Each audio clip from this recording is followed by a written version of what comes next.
Something's gonna have a keep it down. What up, players? It's the morning after with Nick and Big J. Welcome to Monday. Welcome to another week. Welcome to the final week of April, Big J. Oh, yeah. It is the 28th day of April 2025. My name is Nick. I present to you radio's Big J. Hey, Big J. Hello. I'm assuming that everything went well and you made it back okay yesterday morning? Did you spend that because you had to get up so early? Was it just nap day yesterday then when you got home? No naps. Really? No, I don't. You powered all the way through. I don't want to screw up my sleep routine. Oh, really? So, good for you, man. Yeah, thanks. So you're rocking and rolling, ready to go, just like you didn't miss a beat. I was tired. I was tired, and I did learn something new. I have to now, whenever I go to Vegas, I absolutely have to travel with a humidifier. It's too dry. Like, it's dry here, yeah, but it's another level there that now is really affecting me physically, where, like, I had a headache the entire weekend. I had sinus issues, and, like, I had a pounding headache during the concert. It sucked. It was almost ruined the whole experience. So I'm like, not going to make that mistake again. How do you think that happens? Like, I mean, do they make travel-size humidifiers? Apparently they do. I'm not familiar with it. So the wife suggested it. She goes, we're going to have to get one of those. And I'm like, because we do go to Vegas quite a bit. So, yeah, I need that. Yeah, as my nose was bleeding on Sunday, I was like, God, I forgot how dry it is here. But it's dry here. So, I mean, it's like, it's another a different level. type. Yeah, it's a different type. But it didn't used to really be that bad. But, man, it was really bad this time around. So you're getting old, buddy. God damn it! Your body just straight up rejects things now that it doesn't like and isn't comfortable with. I'm shooting Afrin up my nose and drinking the water hell left and out of right. Here. Well, it's going to be a fun and amazing day today. We have stories to tell, of course, from our weekend in Vegas. That's going to be on the agenda. We have tickets to give away to the Sold Out Nothing More show. We have to get excited, Big J, because we got plans tonight right away, too. We got a giveaway party we got to go to, my friend. Yeah. And that's going to be happening at Barbarian Brewing in Garden City. We are very excited about that. So you're going to want to be a part of the fun. And that's why you picked a wonderful show to listen to. And hopefully, if we can't convince you of it, maybe this next song can, Big J. Here's a good way to start off the morning. Yeah. Master of Puppets kicking things off here on the morning after on the X. Important stuff. Launch newsfeed. On the morning after with Nick and Big J.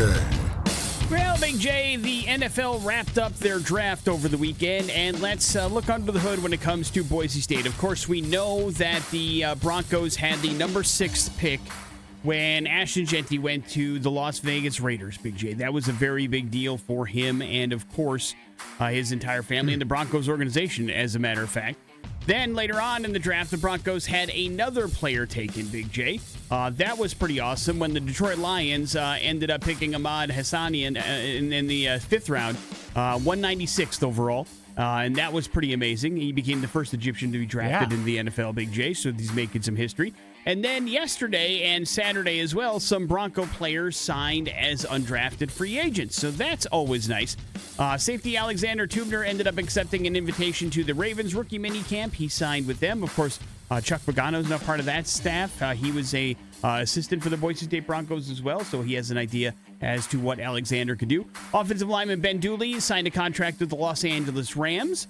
Of course, Dooley started all 14 games, landed on the Mountain West first team after Boise State reached the college football playoff last year, so we'll see how he does with Los Angeles. Wide receiver Cameron Camper ended up going to the Jacksonville Jaguars, and he will take part in their minicamp. And then finally, Boise State announced that Sai Oladipo ended up going to the Miami Dolphins. That happened as well. He was a second-team all-conference player. So 4 Broncos signed as undrafted free agents. 2 Broncos got drafted. Not too bad for Boise State. Big J, agree or disagree? Yeah, totally, man. So now they have to build off of this and see how they do in the season after they made the college football playoff. Big J, how high are your expectations without a stud superstar like Ashton Jeanty for the Broncos this year? Do you expect this step back? Should we not expect that? What are you thinking as a fan? It's a great question, man. I don't know. I just expect that they're going to be good. I mean, we still have another year in the Mountain West, right? Mm-hmm. So I feel like we should be able to handle that really well with the team that they have. And they need to start building up on some of those players. I don't know a lot of those new players, Nick, and that fact that there's still a lot of portal talk that goes on, and guys going in and out. So it's just one of those things until they change that rule, or at least it's once a year would be nice. Where you don't have to worry about it constantly for months and months and months and months. I think it's ridiculous to have it during the season, especially the postseason part of college football at this point. Well, they don't play if that's the case. They just kind of go away and disappear from a roster. Right, until but the next season. that stinks when you've been with a team the whole time. You're about to go into the playoffs, and you know what? The portal's open. I'm out of here. Yeah, but can you name a really good player that's done that? No, but Right. that doesn't mean that player wouldn't have an impact on the game. Sure. But I guess either way, that has nothing to do with the way the season's going to turn out. I'm hoping it's good, man. I don't think we'll end up in the end play again this year. I mean, that seems like a high expectation. We don't have a Heisman Trophy candidate this year.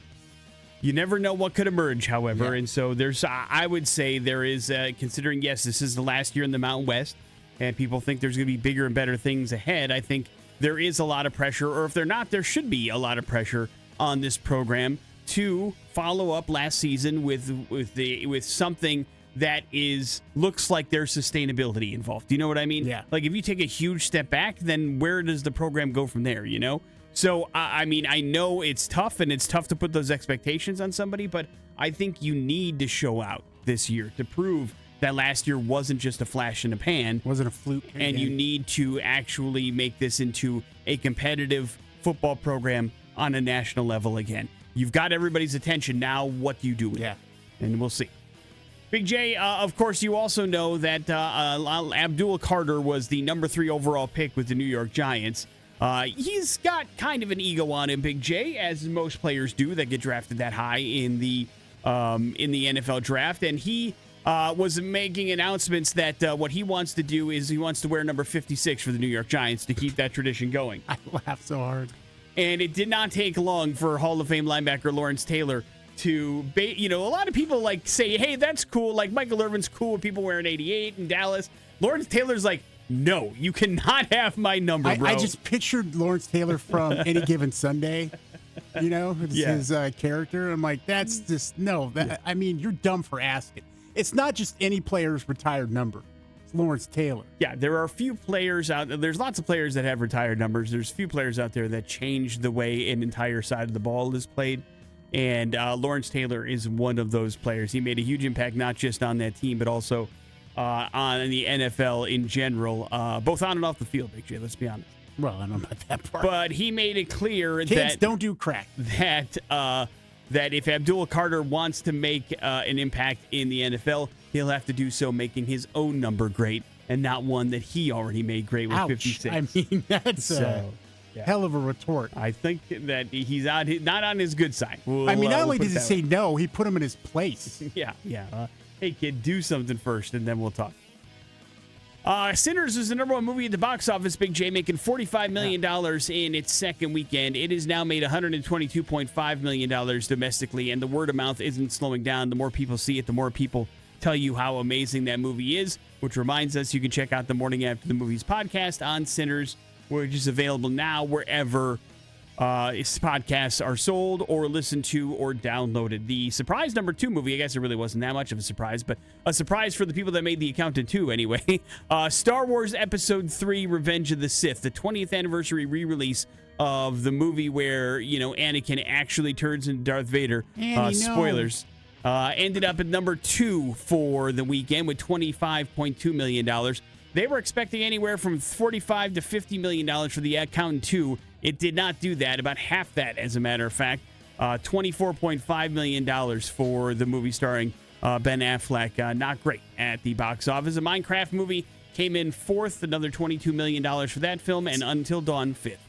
A Minecraft movie is a couple $100 million away from $1 billion. Yeah, I'm guessing, well, a couple hundred. The momentum has it opened up at all internationally at all the places yet? I have is no that idea. playing well internationally? Yeah. It is, okay. Yeah. It's a very American movie, I guess, is the thought that I had coming out. Well, Minecraft isn't played around the Minecraft world, is so. a huge video game. The movie is a very American movie. I wanted to know how it was doing internationally. People were enjoying it as much as American audiences are enjoying it, I guess is my point.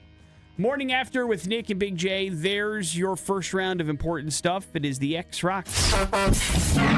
On a heart-shaped box here on the Morning After with Nick and Big J. Big J, you have Big J money, but odds are you don't have the kind of money it's going to take to put together some of what BBC Science Focus magazine has put together as the most expensive materials in the world. Now, odds are, number one, you're not going to come in contact with a lot of these things because it's just crazy. But number two, they're a little bit hard to get a hold of, hence the idea as why they're so expensive. So this is like when you hear some of the things on this list, this is like supervillain stuff. You know what I mean? Like, yeah. I need this, or I have obtained it, and I'm now holding it for ransom for countries that can pay me kind of thing. But according to the magazine, the most expensive material in the world is antimatter, Big J. Antimatter. It would cost Doesn't you even matter. That's how expensive it is. $59.8 trillion per gram. What is antimatter? That's a good question. Where do you find it? Altogether. In space? Yeah, I don't know. Yeah, pretty much. I mean, that's how difficult it is to come across, and that's why it is so expensive. Man, but apparently, I'd like to get my hands on some of that. We have some, sure. All you need is a gram, and you're set for life. I mean, $59 trillion, that'd be pretty nice. Ooh, look at what I have. Nitrogen atom-based ethereal fluorines come in at $134 million per gram. Californium-252, this is a particular element that is used in nuclear reactors. Not finding that around here. About $25.6 million per gram.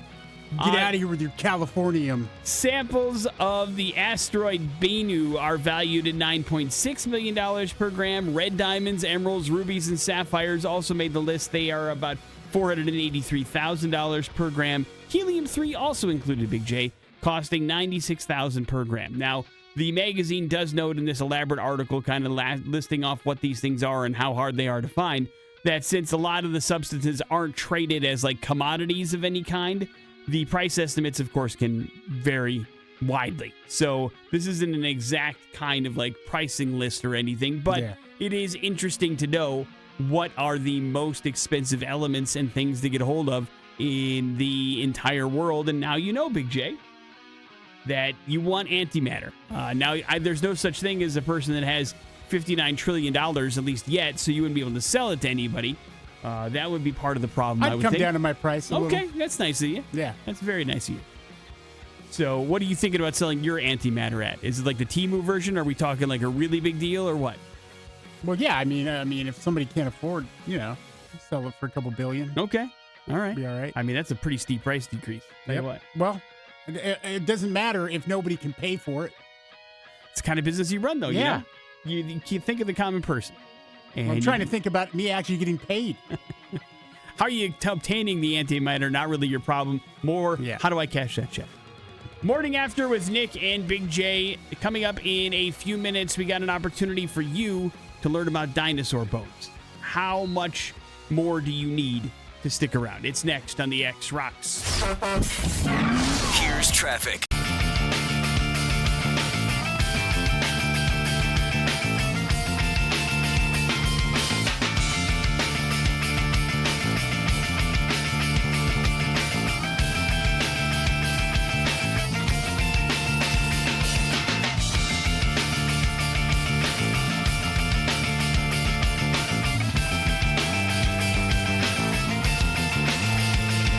That's the Red Hot Chili Peppers around the world here on the Morning After with Nick and Big J, spending the 6 o'clock hour talking about the lifestyles of the rich and famous, because this is something that I did not know, Big J. Did you know that apparently it is a status symbol if you have a lot of money to collect and display dinosaur bones? Well, I know rich people do it. You do? Yeah. How did you know that?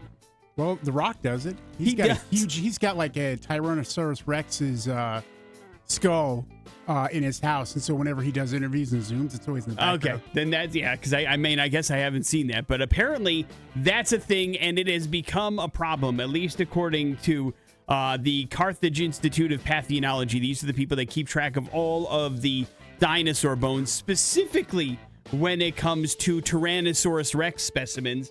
It's crazy when you think about it, but currently only 7% of the T-Rex fossils that they have found that are viable and usable and something that they can actually study are actually in public trusts, which means they're in museums. The rest of them, 93%, are privately owned and displayed by people that want to show people how much money they have, I guess, is what it boils down to. Specifically, the problem when it comes to finding the bones of young T-Rexes, which apparently carries the highest scientific cost and they can get the most information from. But basically, in short, the more dino bones rest in private collections, the less data scientists and pathologists have to learn about these ancient creatures and about dinosaurs in general. But people that usually own these things don't care about things like that. You know what I mean? Yeah. And so it is. I mean, I never thought, one would think, I guess growing up or going to museums, you always see a dinosaur collection. You're like, oh, those are probably standard museum issue. But there's way more out there than you think, and not a bunch of them in museums, which is crazy. That's a huge problem with the arts anyways, and anything in a museum. Like, there should be way more stuff should be in museums that the private collectors have legally and illegally received. And so, yeah, that's a big problem. Man. Yeah, it's like Indiana Jones. They're all in a crate somewhere and nobody knows about This should be in a museum. But that's what we should do. Somebody should raid The Rock's house. Every time The Rock posts on social media, just comment, this should be in a museum. That should be in a museum. What are you doing, The Rock? And then a meme of Harrison Ford as Indiana Jones. So if you and your rich friends are thinking about buying some dinosaur bones, please think twice. If you know obscenely rich people that are looking to spend money on their dinosaur bones, think twice. Spend money on this show. Yeah. Listen, we're always open for investment. Always. Mm-hmm. You want to start up the Bitcoin still, Big J? Is that still a passion of yours? The morning after? Yeah. Crypto? No. Okay. I don't know. Sure. I don't know anything about it.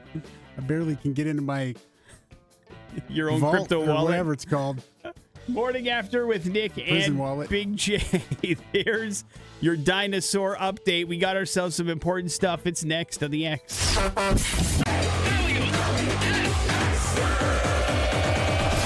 Important stuff. Launch newsfeed. On the morning after with Nick and Big J.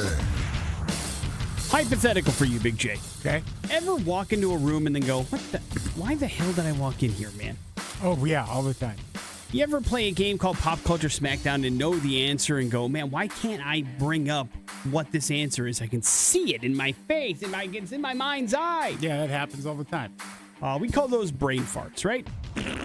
And so researchers at the University of Liège have investigated why these brain farts actually happen when you know you're doing something and then for whatever reason it just escapes you.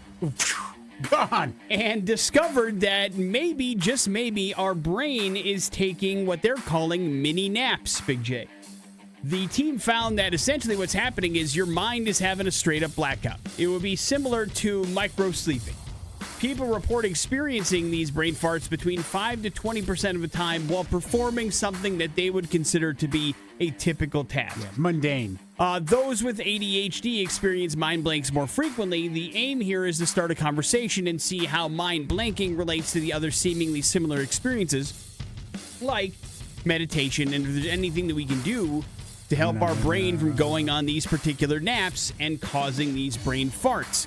Now, they haven't broken through into any kind of like, how do we make this go away, or is there anything that we can do to make these happen less often? Throw some medication at it. But it is an important discovery to find out that these mini naps or micro sleeping is happening, and it usually happens when you're doing something that you don't consider to be important, you know? Yeah. Like you went in to grab something and you're like, man, that was just there and now I can't remember. Or something else distracts you and causes that thought to just completely evaporate from your brain.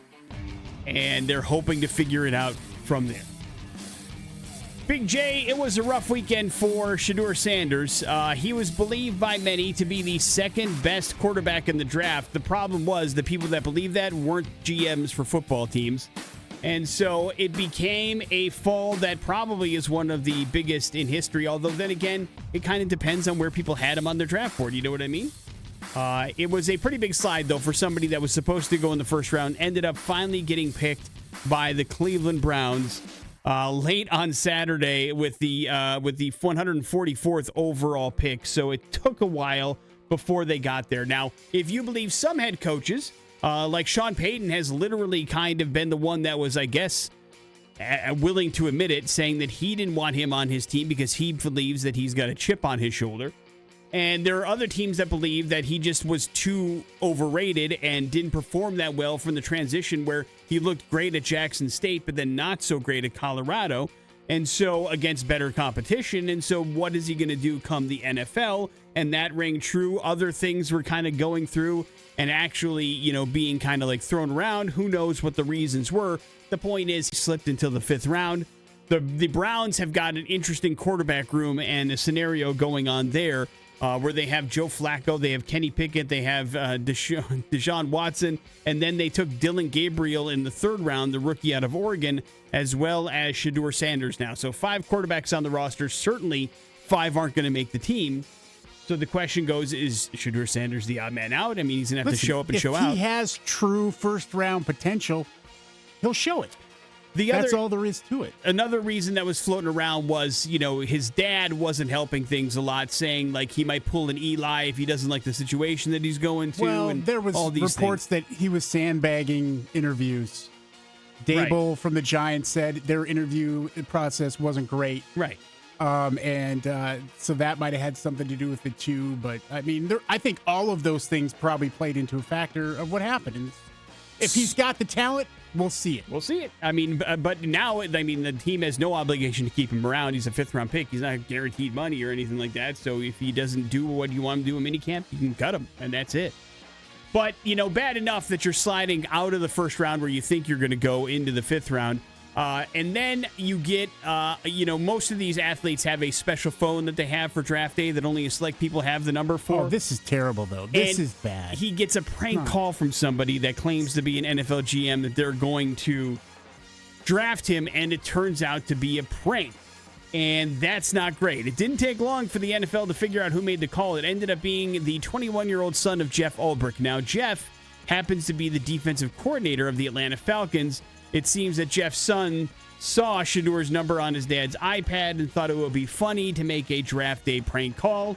Odds are Jeff probably doesn't think his son did a very good job and was very funny at all.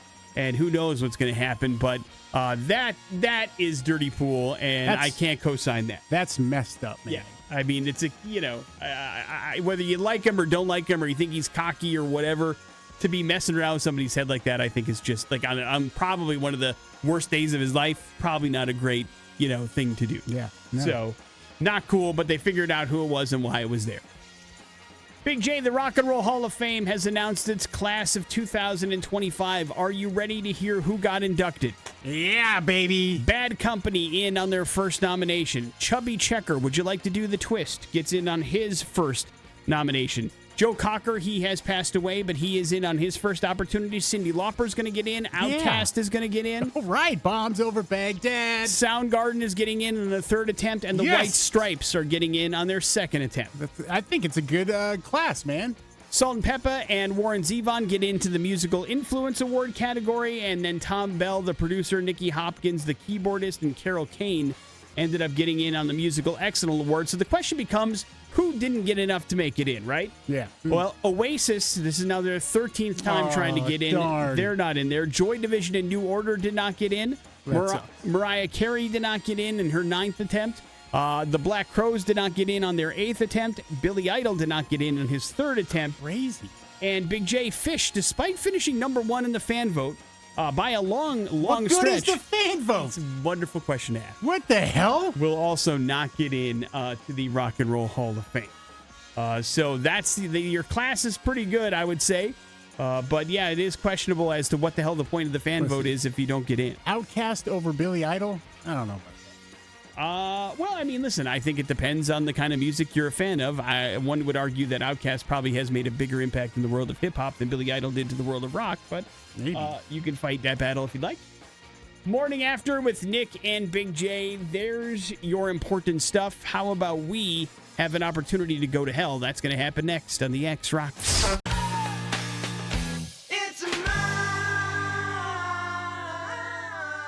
bringing to light stories that are incredibly f***ed up. Oh man, we're going to hell. Rotten hell, you worthless maggot! The Morning After with Nick and Big J on 100.3 The X Rocks.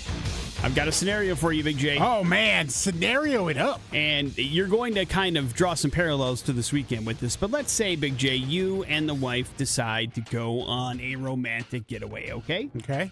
And you're like, you know what? Why don't we resort it up a little bit and have a nice week in Mexico and just live it up, right? Okay. And so you decide to high society up in the resort in Sandston. All expenses paid. You're having a good time. And Inclusive, probably, I'm going Yeah. to guess. All inclusive. And you are hanging out, having fun, and you're like, why don't we go out to a nice dinner, Big J? You've heard the locals talk about the really good place called Patron Mexican Restaurant and Cantina. Of course, you may be familiar with the tequila, yes? Yeah, heard of it. And so you're like, well, you know what? I'm a fan of the tequila. It certainly has led to many a good night in my life. Why don't I go partake in the actual official restaurant of Patron? And so you go to this restaurant and cantina, and you're like, you know, not much of a drinker these days, but you know what? I'm on vacation. Why don't I order myself a margarita and have just a little bit of a good time, right? Hey, I'll go Cadillac style. Okay, that's cool by me. They'll make it to order, dude. And as you lean in to take that first sip of the margarita, maybe Big J getting ready to sit that salt right off the rim of the glass and enjoy it. What hits you in the forehead, Big J, but a baby snake? What?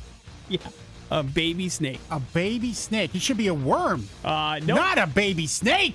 Now, that is exactly what happened to Carletta Andrews, a Virginia woman who was on vacation in Mexico. Andrews recounted the moment she found the snake, explaining how it hit her in the forehead as she went to take a sip. Yeah. Despite efforts of the staff to remove the snake, they could not do it. A fellow diner had to intervene and then was able to take it outside. Andrews says she's still very much shaken by the incident. She expressed concern about possible further snake encounters and that it pretty much ruined her weekend, Big J. Okay, relax. Now she thought there would be a snake around every corner. Where do you look? Where are they hiding? If they're in their margarita, where aren't they? You know, they were. It wasn't her drink. Come on. Now, what ended up happening was they talked to the restaurant about this, and the restaurant did admit that this incident did happen, and it was a real thing. They mentioned that the snake probably got into the restaurant through an air conditioning unit, as most snakes do, you understand. No, I don't. Of course, this particular restaurant has a bunch of prior violations for cleanliness, including mold and missing ceiling tiles, so it also could have gotten in through, you know, a break in the wall or up and through the ceiling as well. No real way, but the snake was definitely in the margarita. They obviously don't think it was mixed with the margarita in it. They think during the service from either was left at the bar around it or right before it got to her table, this thing splashed down in the margarita. Probably drunk as hell, the snake. Doesn't know what's happening and just is like reaching out to bite anything that's around it. What kind of snake, I wonder? It didn't say. Yeah, I looked into that as well. It did not say what kind of snake it was, but it was a baby one. Snakes hang out in Mexico. So it wasn't like a full-length snake, you know, landing in a margarita. That would be a little bit different if it was a damn anaconda, but it was just a little teeny tiny baby snake, but enough to freak you out. I would definitely think. You're not a snake fan. No. That would probably mess with your head a little bit, I would guess. Yeah, but I don't think I'd be going around thinking everywhere I turn there's going to be snakes. And that's a little much for me. Now, would we get litigious with this, Big J? I don't think. I mean, You don't? nah. Why not? You just let bygones be bygones? You don't try to get some cash out of this Did deal? I get bit? It doesn't say. It says it hit her in the forehead. I don't know what that means to me. It would sound like it went for a little baby bite, but she didn't say that it bit her on the forehead. No. But you don't feel like that's traumatic? I feel like that would be against my principles. Okay. Look at you. Yeah. Taking the high road. Mistakes happen. I'm not just looking for any reason to sue somebody. You probably wouldn't even tell this story. Nobody would even know. No, I would tell the story. Yeah. I would come back here and tell the story like you wouldn't believe. Probably never order margarita again. Now, let's be clear, okay? That might be my opinion. My wife's opinion would be different, okay? She's scared to death of snakes. It would freak her out. She is still freaked out about the snakes we've had around the house. So that's another story altogether. All right. Good to know. So there probably would be some lawsuits involved if your wife was on the trip. I'm not with going you. to stop her from doing that. Maybe get some points from the resort. I don't know. Morning After with Nick and Big J. There's your We're Going to Hell story. It is the X-Rocks. Blink 182, all the small things here on the Morning After with Nick and Big J. Well, we did it, Big J. We successfully made a weekend trip to Las Vegas, Nevada. We took our significant others out there to enjoy the AC/DC concert. It was a band that neither of us have seen live. We both wanted to check off the list to say that we've definitely seen it before. You know, it's been 9 years since their last tour. Who knows if they're ever going to be able to do another one here in North America. And so we felt like it was like one of our last chances to see this band live. And so we made the pilgrimage to Las Vegas, in on Friday, back home yesterday. And we got to hang out together and have fun and make that long walk from Mandalay Bay to the stadium together and enjoy a show. And I had a good time. Did you have fun in Vegas? Oh, had a great time. Good. It was fantastic. And you know what? Crazy. Didn't spend a dime on gambling. Didn't drop nothing. I lost my it was ass. purposeful. I know. You stayed in a hotel that didn't have a casino, which is, I don't think I've ever done that in Vegas, so congratulations. Yeah, second time for it. We do that usually when we come in for a concert. You just stop at a hotel? And when we went to see Rammstein years ago, we stayed at this crappy, it was like Motel 8. I mean, it was bad. We said, we'll not do that again.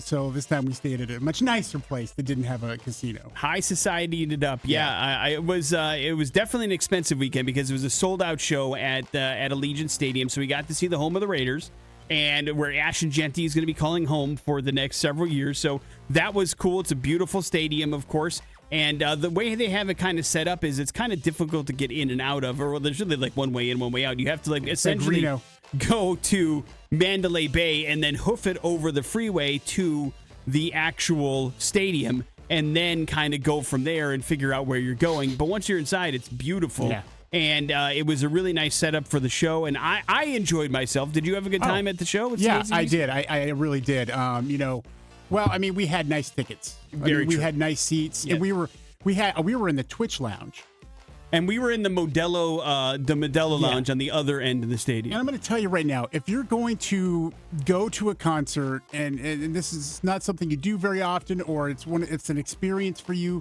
spend the extra money to do that, because boy, it's a different experience. No lines for anything. Yeah, I mean, it's everything was there. And it was there were 65,000 people there, and there was no lines for anything in our lounge. The food selection was ridiculous. I didn't have any of it. It was expensive also, but it made me want to go to a Raiders game, and have one of those lounge experiences for that. But no, the show itself, was great. Pretty Reckless, phenomenal. Great. I haven't seen Taylor. She was so relaxed and enjoying herself. Like, she looked like she was having a great time. And doing that. They got about half an hour, 45 minutes. Yeah. Like every song's a hit. I mean, it was a really great opening set. And there were a lot of people there, obviously, to see AC/DC. I saw plenty of people around us Wikipediaing the Pretty Reckless. So I think she made some new fans on that night too. Absolutely. And then they didn't mess around, man. They started up right at like 8:30 and just crushed it. And it was loud. It was really loud. And, the places, we were almost right across from each other. Yeah. And it's like, it was a little overmodulated because it was so loud for AC/DC, I felt. Well, so I'll give it to you straight. I think Brian Johnson's voice is probably toast. Here's the thing. They're playing live. Yes. They're not messing around. At all. Like it was, and I could say, listen, I could give some, yeah, sure, why not throw in some backing tracks or whatever. They did not do that. No, it's all live. He dropped some lyrics from time to time, and he was struggling, and it looked like he was having a heart attack the entire time he was singing. But he was having a good time. It was fun. I mean, when the Pretty Reckless were on, Taylor Momsen was so clean, and it sounded so good. And then AC/DC came on, and it was very clear that they were trying to drown out the lead vocals a little bit with it to save some of his time. And listen, all that to be said, I could give a rat's ass. Yeah, it was so much fun. I was smiling the entire time. I was like, every song is a song that everybody knows. It was 2.5 hours of amazing. And by the way, Angus Young can still play, bro. God. He was out there going nuts, and he's 70 years old. Brian Johnson out there at 77. Yeah. So listen, it was definitely, on the older side, but it was so much fun. And I'm so happy that we went, and I'm so happy to say that I saw AC/DC. It was definitely worth it. I think, and it was almost the majority of the time, it was just Angus and Brian out there. Yeah, everybody else is in the background, dude. They're like, hey, don't you, like a couple songs they were allowed to come out a little further for whatever reason, and understandably so. And there wasn't a lot of pyro. There was some fire and towards stuff the there. end, you missed the. Yeah, there was definitely some at the. They did the for those about to rock, and they brought out the big guns and huge fireworks at the end. So yeah. But with some of those songs, like you would expect like almost after every song they would have some pyro, but they didn't, and they kept it pretty clean and just jammed it out. There was no messing around. No, but it was a lot of fun to see AC/DC for sure. I think this is the 4th date on the jaunt. I think they've got about 10 dates or so left on this North American run. And if you have a chance, an opportunity to maybe catch a flight and see them, it'll certainly cost you less than it cost us to see them in Vegas. I promise you that right now. Yeah. But it is definitely worth it, especially if you haven't seen them. And yeah, I mean, he doesn't sound like it, but listen, everybody around you is having fun. I told you there was a celebrity sighting. Oh, yeah. Who was that? Besides Rob Studebaker, who we ran into from Treasure Valley Subaru out there there was comedian Joe Coy was right there hanging out by us. Not that long ago. I know, yeah, and he was very nice to people. Saw him shaking a bunch of hands and being very cordial. So it was definitely a whole lot of fun for sure. And unlike you, Big J, I absolutely got murdered in Vegas at the tables and at the slot machines. So the bloodbath was there for sure on my side of it. But I can certainly say I learned how to play craps the hard way this weekend. That's for sure. And I have nothing to show for it. We spent our time in a spa day in our luxurious hotel that we got for on the cheap. Oh, really? What did you like? What kind of spa stuff did you do? In our room. Just I thought maybe went down to the pool or something, but no. No, I would not go to the pool at that place because I wouldn't want to. I mean, everybody who was going into the Waldorf Astoria belonged there. We did not. It looks like we won a lottery ticket. You grabbed Whataburger and ran up to your room. No, we didn't do that. Okay. I was not going to disgrace the Waldorf Astoria by bringing it in. But it's like, I don't necessarily want to mix in with everybody. I mean, their outfits when they're walking in that place is like $1,000 a pop. Oh, you're saying you're embarrassed to be for yourself? Poor? Yeah. No, come on, man. Nick jokes about Big J money. It's not quite at that level. Well, one of us was at the Waldorf Astoria. Morning after. One of us plans better. With Nick and Big J. There's your Vegas update. Definitely go see AC/DC for sure. We got some important stuff as well as your pop culture smackdown on the way on the X Rocks. Man, she a legend.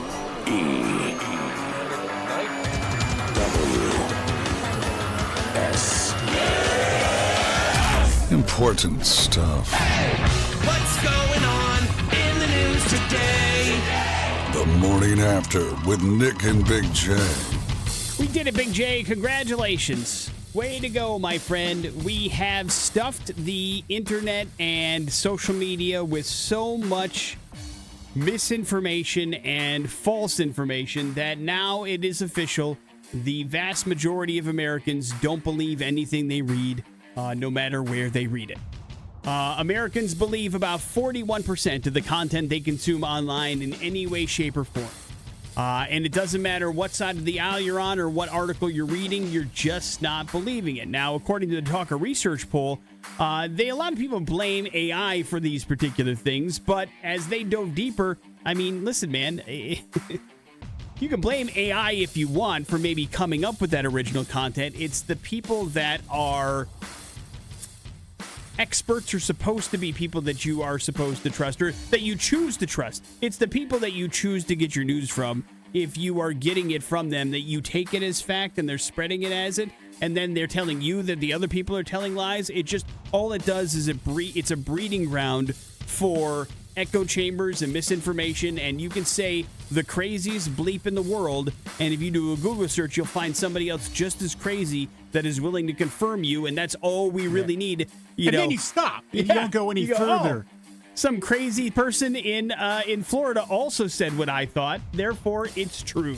And that's your research that you've done. I try to approach it in a context manner. So when I see something that is either interesting to me or I want to know about, you're going to get one version and another version. It's the context in between. It is like that you need to find out and then see the whole conversation, especially when it's talking about clips, like when somebody said this or somebody said that. That's when you need to find a whole context, because you can take anything you want from somebody says and put it towards any side of the conversation. Sure, but even though we're not talking about it in specifics, everybody is going to just jump to the fact that we're talking about political things, but it goes beyond that. It goes beyond like what you thought I said is not something that I said. The quotes that you have heard and the footage that you've seen is not things that I actually have said, but it is. And so like, it's not all AI's fault that this is a mess, but it's the trust in anything hasn't just declined, it's 100% collapsed. And now the question becomes, how do we even remotely try to build this thing back together so that there's some sort of civilization and society in the rubble that we've left behind? And I don't have an answer for that question. And I don't know if you can. Oh, yeah, I don't know. I mean, once it is broken, how do you build that back up to think, okay, whoever, because the person that I like told me I shouldn't trust this person, therefore I can never trust them. How do you build that back up? You're just not, right? Yeah. I mean, that's broken forever. And so whether it's AI or it's somebody that you enjoy that's telling you to believe something, even though that might be false, it's crazy. And so the do your own research, the problem is people aren't researching the right things, and it's caused even more misinformation and problems. But listen, man, I know you got a D- in your history class. You know exactly what's going on, but I'm not trying to tell you what to believe. I'm just trying to tell you that what we've done here is we have flooded the market with so much crap that nobody can tell what's true anymore. And then we wonder why things are where they are. Yeah. And so it doesn't matter what side of the aisle you're on, and not even anything. I'm not even all of this goes for any subject, not even politics. It's a problem, and I don't know how we get it back. But we do know that we're at an all-time low in whatever content we're processing and we're taking in. We automatically go, that's BS. Here's my middle finger. Yeah. That's what I think. And so it's a problem, and I'm not sure how we're going to be able to fix it. But I'm open for ideas, Big J. If you got any, throw them out. No, I don't have any ideas. Sorry. Trust us, I guess. We talked. We're the good guys. We talked about how Lawrence Taylor told the rookie out of Penn State, Abdul Carter, to pound sand. Well, it went a little bit better, the conversation that the first overall pick in the draft had with Warren Moon. Of course, he was picked up by the Tennessee Titans. Warren Moon was a longtime member of the Houston Oilers, Big J, who are now the Tennessee Titans. And they actually retired his number 1 jersey a bunch of years ago. Cam Ward would like to wear number 1 in the pros, and Warren Moon gave him the thumbs up and said, hey, knock yourself out, buddy. Obviously, Ward seemed very humble and inspired by that gesture. So it is not everybody's telling the rookies to go bleep themselves. Every once in a while, somebody's saying, yeah, man, go give it a shot. Make it shine. And so Warren Moon is given permission for Cam Ward to wear number 1 for the Tennessee Titans beginning next year. They're still trying to squeeze blood out of the stone of the Hunger Games, Big J. If you're not familiar, they are going to do a prequel called The Hunger Games: Sunrise of the Reaping. Jesus. And Sunrise of the Reaping? And Jesse Plemons is joining the cast. He is going to play the earlier version of the character that Philip Seymour Hoffman played in the original films. Of course, Hoffman died in 2014, but this is all a prequel as well. So we're to believe that Jesse Plemons is the baby version of whatever character Philip Seymour Hoffman grew into. It's another one of those franchises that I've never jumped on board with. I think I saw some of part 1 or of the very first one, but I don't remember anything from it. He's a bad guy, right? Philip Seymour Hoffman in that franchise? I barely remember. Okay. I think I watched the first movie. Okay. So and that's all you got I'm in into the same as well? boat as you are. We don't know our young adult novels. And my life has been pretty good. All right. Well, listen, I'm not saying you're missing out, but it has made a lot of money. Yeah. And I'm sure this movie will as well. And now you know who Jesse Plemons is going to be. Morning After with Nick and Big J. We got your important stuff in the bag. We got some Pop Culture Smackdown next on the X. Pop Culture Smackdown. On the Morning After with Nick and Big J. Yeah, Nothing More is coming to town, baby. Sold out show at the Knitting Factory. That's happening May 6th. So next week, we'll get you set up with tickets here, get you qualified for a VIP meet and greet with the band. You just have to beat Nick in Pop Culture Smackdown. All right, kids, get on the phone if you want to go to the sold-out show and see if you've got the knowledge it takes to knock me out after getting only 2.5 hours of sleep. I like your odds. 208-287-1003 is the number that you need to call if you'd like to play Pop Culture Smackdown. I wish you all the best of luck. Big J, are you ready? I'm ready, man. All right, let's see. Hello, the X. Morning. Morning, man. What's your name? Nick. All right, Nick, you're up first, man. Good luck. Carol Burnett had her own variety show on TV for 11 years. What was it called? Laughin'. Go ahead. Oh, go ahead. Go ahead, Jay. I was going to say Laughin', The Carol Burnett Show, or In Living Color. The Carol Burnett Show. Right, here you go. Nick, what's the name of the fake company George Costanza created when applying for unemployment benefits? He often claimed they specialized in latex. Mandalay Industries. That is incorrect. Oh, is it? Yes, yeah. You said Mandalay. What did I? What? You're saying Mandalay Bay? I did say Mandalay. I mean, technically, you're close. It's Vandalay. Mandalay Industries. You're totally right. I said it wrong. You should go with what Sucker. I said. You are right. Vegas won me nothing. Absolutely. I had Mandalay on my mind. Mandalay. Biff that question. Well done, Nick. Congratulations. Nothing more tickets are yours. Hang on 1 second, and you will be good to go. Morning After with Nick and Big J. We have got your headlines. They're going to happen next on the X Rocks.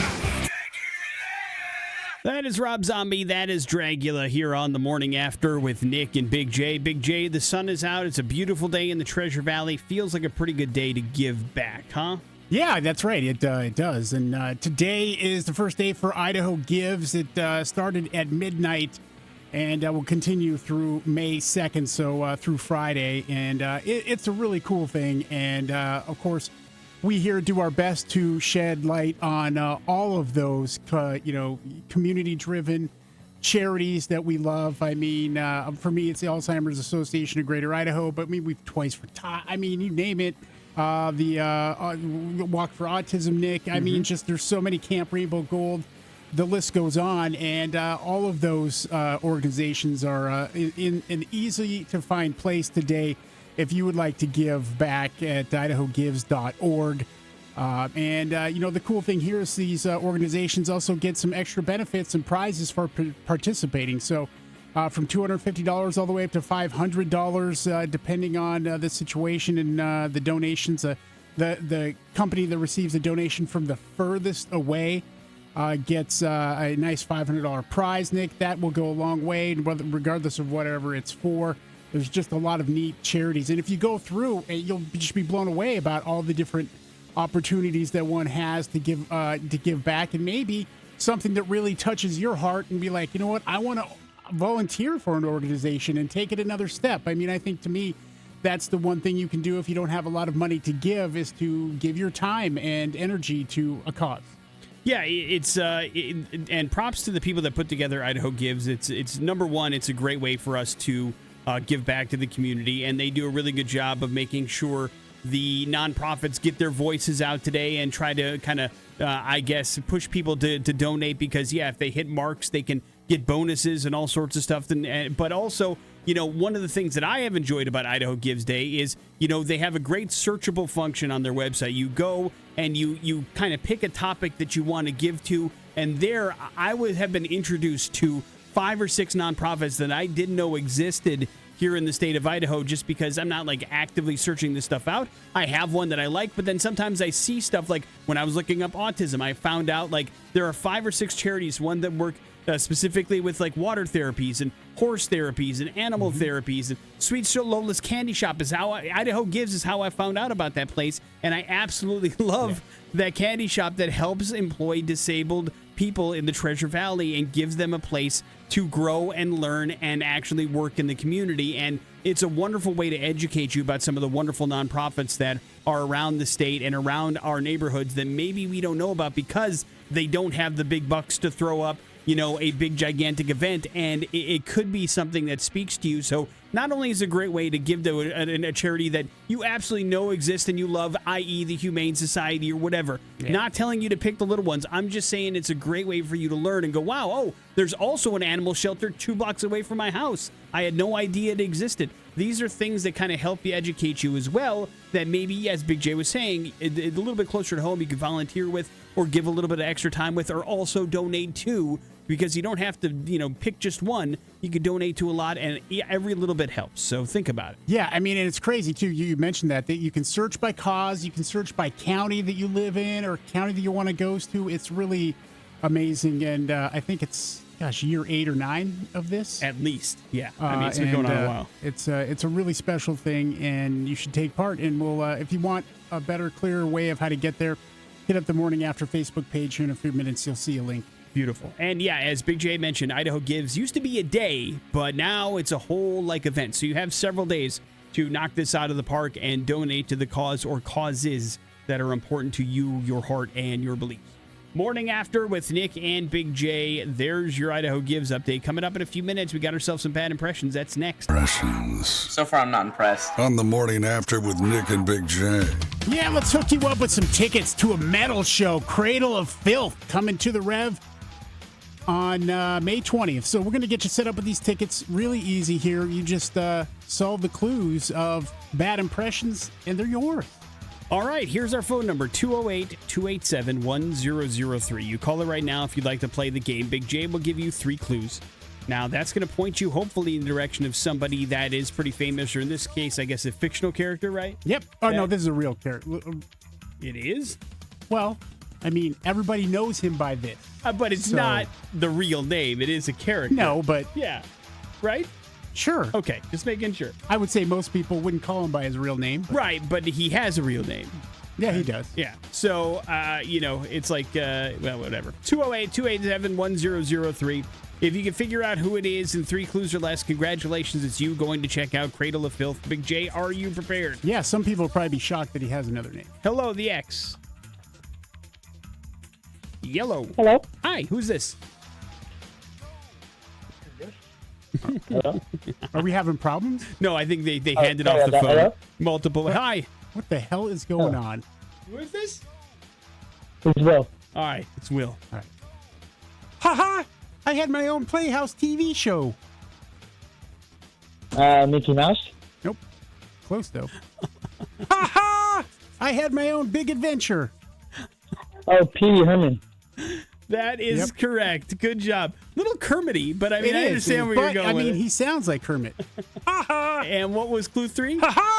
I had my own Big Top Circus movie. Indeed, he did. And why is Pee Wee Herman in the news? Pee Wee Herman, a.k.a. Paul Rubens, he had, of course, passed away here recently. Rest in peace. But one of his bikes from the 1985 film Pee Wee's Big Adventure, love that movie, is going up for auction. This particular bike from the estate of Jay Ward is one of the 14 red bikes used in the movie. It's going to be sold during a two-day auction hosted by Van Eaton Gallery. So it was used in memorable scenes, including Pee Wee's crash into a curb and all of that good stuff. They're thinking this should get some pretty sweet money. But yeah, that was an iconic movie, man. For sure. And if you want to get into the auction, you know they're letting people in, right? But you have to have the password. Yeah. Just tell them Large Marge sent you. They'll let you in every Large Marge. I told Big J this when we talked about bad impressions. If you haven't had a chance yet, they did a documentary. Paul Rubens made a documentary before he passed away. He had been battling cancer for a very long time and wanted to kind of tell his story. And yes, it talks about everything, even the movie theater incident, all that kind of stuff. But the trailer is out for the 2-part documentary that's going to air on HBO. And it looks absolutely amazing. Like one of those deals where it's like you forget what a huge part of popular culture Pee Wee Herman was in the 80s and early 90s. And then even had a resurgence here as of late in the last he 5 recovered years. from the porn theater. Yes, he situation. did. And he kind of talks about that as well in the trailer. So it's nice to see him not shy away from the controversy that was. Because, I mean, that was like the biggest deal ever for a while, if you remember. Yeah, if you absolutely. imagine that happened during social media, oh my God. Cancel. Forget about it. Cancel. Morning After with Nick and Big J.